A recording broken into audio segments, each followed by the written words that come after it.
ಆದಿಕಾಂಡ ಅಧ್ಯಾಯ 41. 2 ವರ್ಷಗಳಾದ ಮೇಲೆ ಫರೋಹನಿಗೆ ಒಂದು ಕನಸು ಬಿತ್ತು. ಆ ಕನಸಿನಲ್ಲಿ ಅವನು ನೈಲ್ ನದಿಯ ತೀರದಲ್ಲಿ ನಿಂತಿದ್ದನು. ಆಗ ಅಚ್ಚುಕಟ್ಟಾದ 7 ಕೊಬ್ಬಿದ ಹಸುಗಳು ಈ ನದಿಯೊಳಗಿಂದ ಬಂದು ಜೊಂಡು ಹುಲ್ಲಿನಲ್ಲಿ ಮೇಯುತ್ತಿದ್ದವು. ಅವುಗಳ ಹಿಂದೆಯೇ ಒಣಕಲಾದ 7 ಬಡ ಹಸುಗಳು ನದಿಯೊಳಗಿಂದ ಬಂದು ಮೊದಲು ಕಾಣಿಸಿದ ಹಸುಗಳ ಹತ್ತಿರ ನದಿಯ ತೀರದಲ್ಲೇ ನಿಂತವು. ಒಣಕಲಾದ ಈ ಬಡ ಹಸುಗಳು ಅಚ್ಚುಕಟ್ಟಾದ ಆ ಕೊಬ್ಬಿದ ಹಸುಗಳನ್ನು ತಿಂದು ಬಿಟ್ಟವು. ಅಷ್ಟರಲ್ಲಿ ಫರೋಹನಿಗೆ ಎಚ್ಚರವಾಯಿತು. ಫರೋಹನಿಗೆ ಮತ್ತೆ ನಿದ್ರೆ ಹತ್ತಿದಾಗ ಅವನಿಗೆ ಇನ್ನೊಂದು ಕನಸು ಬಿತ್ತು. ಅದರಲ್ಲಿ ಕಾಳು ತುಂಬಿದ 7 ಬಲಿತ ತೆನೆಗಳು ಒಂದೇ ದಂಟಿನಲ್ಲಿ ಹುಟ್ಟಿದ್ದವು. ಅವುಗಳ ಹಿಂದೆಯೇ ಮೂಡಣ ಗಾಳಿಯಿಂದ ಒಣಗಿ ಬತ್ತಿ ಹೋಗಿದ್ದ ಬೇರೆ 7 ತೆನೆಗಳು ಮೊಳೆತು ಬಂದವು. ಬತ್ತಿ ಹೋಗಿದ್ದ ಆ ತೆನೆಗಳು ಕಾಳು ತುಂಬಿದ ಆ 7 ಬಲಿತ ತೆನೆಗಳನ್ನು ನುಂಗಿಬಿಟ್ಟವು. ಅಷ್ಟರೊಳಗೆ ಫರೋಹನು ಎಚ್ಚೆತ್ತು ತಾನು ಕಂಡದ್ದು ಕನಸೆಂದು ತಿಳಿದುಕೊಂಡ. ಬೆಳಿಗ್ಗೆ ಅವನ ಮನಸ್ಸು ಕಳವಳಗೊಂಡಿತ್ತು. ಈಜಿಪ್ಟ್ ದೇಶದ ಎಲ್ಲ ಜೋಯಿಸರನ್ನು ವಿದ್ವಾಂಸರನ್ನು ಬರಮಾಡಿದ. ಅವರಿಗೆ ತನ್ನ ಕನಸನ್ನು ವಿವರಿಸಿದ. ಅದರ ಅರ್ಥವನ್ನು ಅವನಿಗೆ ಹೇಳಬಲ್ಲವರು ಯಾರೂ ಸಿಕ್ಕಲಿಲ್ಲ. ಆಗ ಪಾನ ಸೇವಕರಲ್ಲಿ ಮುಖ್ಯಸ್ಥನು ಫರೋಹನಿಗೆ, ಒಡೆಯ, ಈ ದಿನ ತಾನೇ ನನ್ನ ನೆನಪಿಗೆ ಬರುತ್ತಿದೆ. ತಾವು ತಮ್ಮ ಸೇವಕರ ಮೇಲೆ ಸಿಟ್ಟುಗೊಂಡು ನನ್ನನ್ನು ಆ ಮುಖ್ಯ ಅಡಿಗೆ ಭಟ್ಟನನ್ನು ದಳಪತಿಯ ವಠಾರದಲ್ಲಿ ಇರುವ ಸೆರೆಯಲ್ಲಿ ಇಟ್ಟಿದ್ದೀರಿ. ಅಲ್ಲಿದ್ದಾಗ ನಮ್ಮಿಬ್ಬರಿಗೂ ಒಂದೇ ರಾತ್ರಿಯಲ್ಲಿ ಕನಸು ಬಿತ್ತು. ಒಬ್ಬೊಬ್ಬನ ಕನಸಿಗೂ ಬೇರೆ ಬೇರೆ ಅರ್ಥವಿತ್ತು. ಹಿಬ್ರಿಯನಾದ ಒಬ್ಬ ಯುವಕ ನಮ್ಮ ಸಂಗಡ ಅಲ್ಲಿದ್ದ. ಅವನು ದಳಪತಿಯವರ ಸೇವಕ. ನಾವು ನಮ್ಮ ಕನಸನ್ನು ಅವನಿಗೆ ತಿಳಿಸಿದೆವು. ಅವನು ಆ ಕನಸುಗಳಿಗೆ ಸರಿಯಾದ ಅರ್ಥವನ್ನು ಹೇಳಿದ. ಅದು ಮಾತ್ರವಲ್ಲ, ಅವನು ಹೇಳಿದ ಪ್ರಕಾರವೇ ಆಯಿತು. ನನಗೆ ನೌಕರಿ ಮತ್ತೆ ದೊರಕಿತು. ಆ ಮುಖ್ಯ ಅಡಿಗೆ ಭಟ್ಟನನ್ನು ನೇಣು ಹಾಕಲಾಯಿತು ಎಂದು ಸನ್ನಿಧಿಯಲ್ಲಿ ಅರಿಕೆ ಮಾಡಿದ. ಇದನ್ನು ಕೇಳಿದ ಫರೋಹನು ಜೋಸೆಫನನ್ನು ಕರೆತರುವಂತೆ ಆಳುಗಳನ್ನು ಕಳಿಸಿದ. ಅವರು ಬಂದು ಅವನನ್ನು ಸೆರೆಯಿಂದ ತ್ವರೆಯಾಗಿ ಬಿಡುಗಡೆ ಮಾಡಿದರು. ಜೋಸೆಫನು ಕ್ಷೌರ ಮಾಡಿಕೊಂಡು ಬಟ್ಟೆ ಬದಲಾಯಿಸಿಕೊಂಡು ಫರೋಹನ ಸನ್ನಿಧಿಯಲ್ಲಿ ಹಾಜರಾದ. ಫರೋಹನು ಅವನಿಗೆ, ನಾನು ಒಂದು ಕನಸು ಕಂಡೆ. ಅದರ ಅರ್ಥ ಹೇಳಬಲ್ಲವರು ಯಾರೂ ಇಲ್ಲ. ಆದರೆ ನೀನು ಕನಸನ್ನು ಕೇಳುತ್ತಲೇ ಅದರ ಅರ್ಥವನ್ನು ಹೇಳಬಲ್ಲೆ ಎಂಬ ಸಮಾಚಾರ ಕೇಳಿದ್ದೇನೆ ಎಂದ. ಜೋಸೆಫನು, ನನ್ನಲ್ಲಿ ಅಂತ ಸಾಮರ್ಥ್ಯವೇನೂ ಇಲ್ಲ. ಆದರೆ ದೇವರು ಫರೋಹ ಆದ ನಿಮಗೆ ತೃಪ್ತಿಕರವಾದ ಉತ್ತರ ಕೊಡಬಲ್ಲರು ಎಂದು ಹೇಳಿದ. ಆಗ ಫರೋಹನು ಜೋಸೆಫನಿಗೆ, ಕನಸಿನಲ್ಲಿ ನಾನು ನೈಲ್ ನದಿಯ ತೀರದಲ್ಲಿ ನಿಂತಿದ್ದೆ. ನದಿಯೊಳಗಿಂದ ಅಚ್ಚುಕಟ್ಟಾದ 7 ಕೊಬ್ಬಿದ ಹಸುಗಳು ಬಂದು ಜೋಂಡು ಹುಲ್ಲಿನಲ್ಲಿ ಮೇಯುತ್ತಿದ್ದವು. ಅವುಗಳ ಹಿಂದೆಯೇ ಬಹಳ ಒಣಕಲಾದ ಹಾಗೂ ಸಣಕಲಾದ ಬೇರೆ 7 ಬಡ ಹಸುಗಳು ಬಂದವು. ಅಂತ ಬಡ ಹಸುಗಳನ್ನು ನಾನು ಈಜಿಪ್ಟಿನಲ್ಲಿ ಎಲ್ಲೂ ನೋಡಿದ್ದಿಲ್ಲ. ಅದಲ್ಲದೆ ಸಣಕಲಾಗಿದ್ದ ಆ ಬಡ ಹಸುಗಳು ಮೊದಲೇ ಕಾಣಿಸಿದ ಆ 7 ಕೊಬ್ಬಿನ ಹಸುಗಳನ್ನು ತಿಂದು ಬಿಟ್ಟವು. ತಿಂದರೂ ತಿಂದಂತೆಯೇ ತೋರಲಿಲ್ಲ, ಮೊದಲಿದ್ದಂತೆಯೇ ಬಡಕಲಾಗಿದ್ದವು. ಅಷ್ಟರ ಒಳಗೆ ನನಗೆ ಎಚ್ಚರವಾಯಿತು. ನನಗೆ ಬಿದ್ದ ಇನ್ನೊಂದು ಕನಸಿನೊಳಗೆ ಕಾಳು ತುಂಬಿದ 7 ಬಲಿತ ತೆನೆಗಳು ಒಂದೇ ದಂಟಿನಲ್ಲಿ ಹುಟ್ಟಿ ಬಂದವು.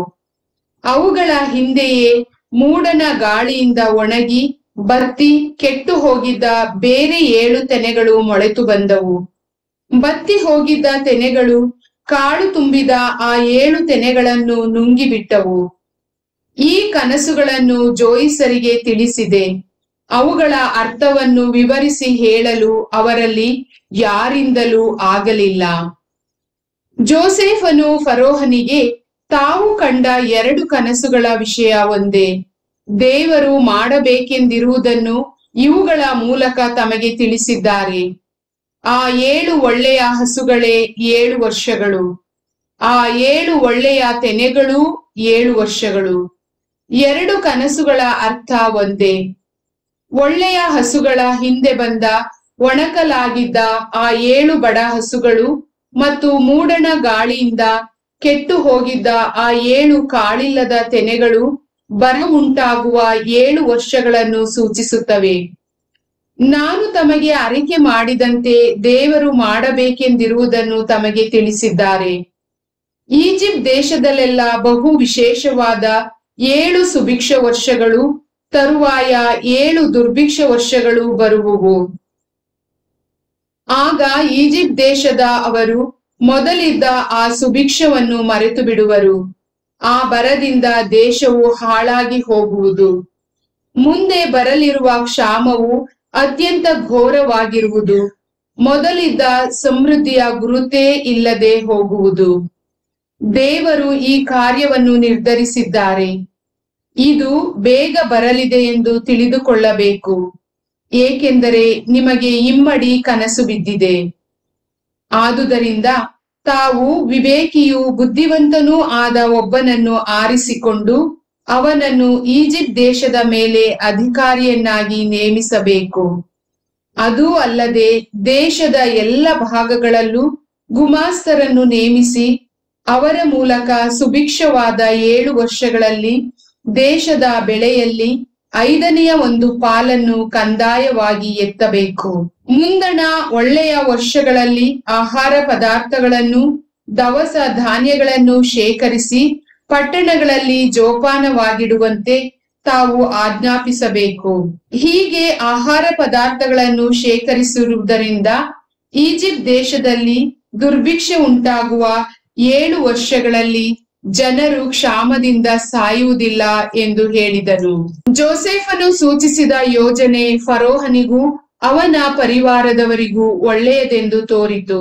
ಫರೋಹನು ತನ್ನ ಪರಿವಾರದವರಿಗೆ, ಈತ ದೇವರಾತ್ಮ ಪಡೆದವನು, ಈತನಿಗಿಂತ ಯೋಗ್ಯವಾದ ವ್ಯಕ್ತಿ ನಮಗೆ ಸಿಕ್ಕುವುದು ಸಾಧ್ಯವೇ ಎಂದು ಹೇಳಿ ಜೋಸೆಫನಿಗೆ, ದೇವರೇ ನಿನಗೆ ಇದನ್ನೆಲ್ಲ ತಿಳಿಸಿರುವುದರಿಂದ ನಿನಗೆ ಸಮಾನವಾದ ಬುದ್ಧಿ ವಿವೇಕವುಳ್ಳ ವ್ಯಕ್ತಿ ಯಾವನೂ ಇಲ್ಲ.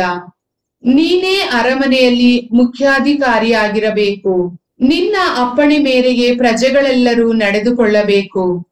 ಸಿಂಹಾಸನದ ವಿಷಯದಲ್ಲಿ ಮಾತ್ರ ನಾನು ನಿನಗಿಂತ ದೊಡ್ಡವನಾಗಿರುವೆನು ಎಂದು ಹೇಳಿದನು.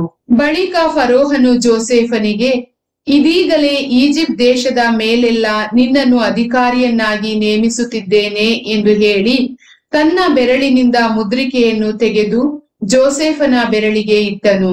ಅವನಿಗೆ ಮೌಲ್ಯವಾದ ವಸ್ತ್ರಗಳನ್ನು ಹೊದಿಸಿದನು. ಕೊರಳಿಗೆ ಚಿನ್ನದ ಸರವನ್ನು ಹಾಕಿಸಿದನು. ತನಗಿದ್ದ 2ನೆಯ ರಥದಲ್ಲಿ ಕುಳ್ಳಿರಿಸಿ ಅವನ ಮುಂದೆ ಈತನಿಗೆ ಅಡ್ಡಬೀಳಿ ಎಂದು ಪ್ರಕಟಣೆ ಮಾಡಿಸಿದನು. ಹೀಗೆ ಅವನನ್ನು ಈಜಿಪ್ಟ್ ದೇಶಕ್ಕೆ ಮುಖ್ಯಮಂತ್ರಿಯನ್ನಾಗಿ ನೇಮಿಸಿದನು.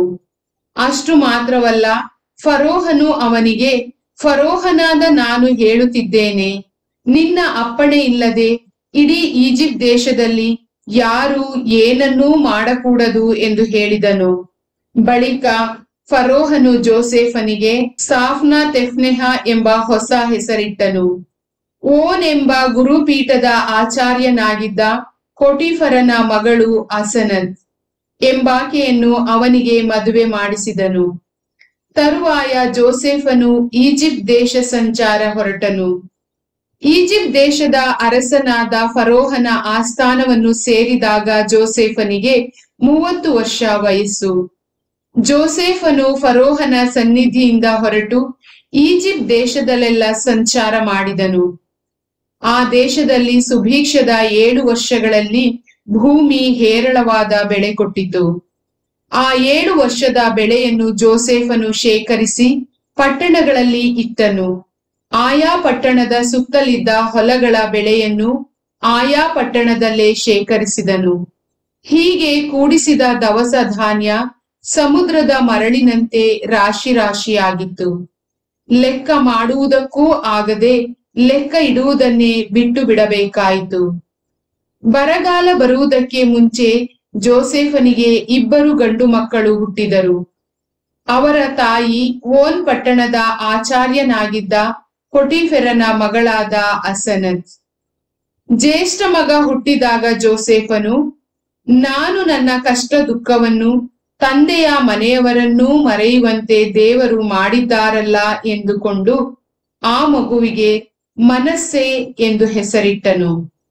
ಎರಡನೆಯ ಮಗನು ಹುಟ್ಟಿದಾಗ ಯಾವ ದೇಶದಲ್ಲಿ ನನಗೆ ಸಂಕಷ್ಟವಿತ್ತೋ ಆ ದೇಶದಲ್ಲಿ ದೇವರು ನನಗೆ ಸಮೃದ್ಧಿಯನ್ನು ದಯಪಾಲಿಸಿದ್ದಾರೆ ಎಂದು ಆ ಮಗನಿಗೆ ಎಫ್ರಾಯಿಂ ಎಂದು ನಾಮಕರಣ ಮಾಡಿದನು. ಈಜಿಪ್ಟ್ ದೇಶದಲ್ಲಿ ಸುಭಿಕ್ಷದ 7 ವರ್ಷಗಳು ಮುಗಿದವು. ಜೋಸೇಫನು ಹೇಳಿದ್ದ ಪ್ರಕಾರವೇ ಕ್ಷಾಮದ 7 ವರ್ಷಗಳು ಪ್ರಾರಂಭವಾದವು. ಬರವು ಸುತ್ತಮುತ್ತಲಿನ ಎಲ್ಲ ದೇಶಗಳಿಗೂ ಹಬ್ಬಿತು. ಈಜಿಪ್ಟಿನಲ್ಲಿ ಮಾತ್ರ ಆಹಾರ ದೊರಕುತ್ತಿತ್ತು. ಕ್ರಮೇಣ ಈಜಿಪ್ಟಿಗೂ ಬರ ಬಂದಾಗ ಪ್ರಜೆಗಳು ಆಹಾರ ಬೇಕೆಂದು ಫರೋಹನಿಗೆ ಮೊರೆಯಿಟ್ಟರು. ಆಗ ಅವನು ಅವರಿಗೆ, ಹೋಗಿ ಜೋಸೇಫನ ಬಳಿಗೆ ಅವನು ಹೇಳಿದಂತೆ ಮಾಡಿ ಎಂದು ಉತ್ತರ ಕೊಟ್ಟನು. ಬರವು ದೇಶದಲ್ಲೆಲ್ಲ ಹರಡಿಕೊಂಡಾಗ ಜೋಸೇಫನು ಕಣಜಗಳನ್ನೆಲ್ಲ ತೆಗೆಸಿ ಈಜಿಪ್ಟರಿಗೆ ಧಾನ್ಯವನ್ನು ಮಾರಿಸಿದನು. ಈಜಿಪ್ಟ್ ದೇಶದಲ್ಲಿ ಬರವು ಬಹು ಘೋರವಾಗಿತ್ತು. ಅಂತೆಯೇ ಲೋಕದಲ್ಲೆಲ್ಲ ಬರವು ಭಯಂಕರವಾಗಿತ್ತು. ಎಲ್ಲ ದೇಶದವರು ಜೋಸೇಫನಿಂದ ಧಾನ್ಯ ಕೊಂಡುಕೊಳ್ಳಲು ಈಜಿಪ್ಟಿಗೆ ಬರುತ್ತಿದ್ದರು. ಪ್ರಭುವಿನ ವಾಕ್ಯ.